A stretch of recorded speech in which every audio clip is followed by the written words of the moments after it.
వాసుకి పేరు చెప్తే హడిలిపోతారు. అంత పెద్ద సర్పాన్ని తీసి మెడలో హేళగా ఆభరణంగా వేసుకున్నాడు. ఆదిశేషుడు 1000 పడగలతో భూమిని మోస్తాడు. అటువంటి ఆదిశేషుడు ఎగిరి కాలిని పట్టుకుంటే పాదానికి అంగెల అలంకారం చేసుకున్నాడు.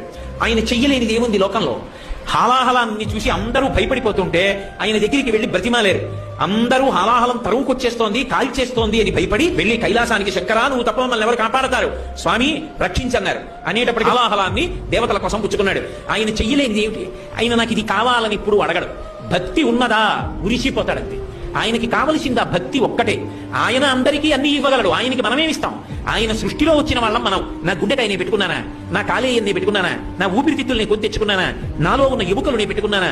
ఇందులో చర్మము, రక్తము, మాంసము, కొవ్వు, అస్థి, శుక్ల, మేధ అనబడేటటువంటి 7 పదార్థాలు ఉన్నాయి. ఈ 7 పదార్థాలు నేను సృష్టించానా? ఈ కళ్ళకి వెలుగు నేను పెట్టుకున్నానా? ఈ ముక్కుతో గాలి తీసే శక్తి నాకుందా? అందరూ ఊపిరి తీయగలిగిన వాళ్ళైతే ఊపిరి ఆగిపోయి ఎందుకు చచ్చిపోతున్నారు?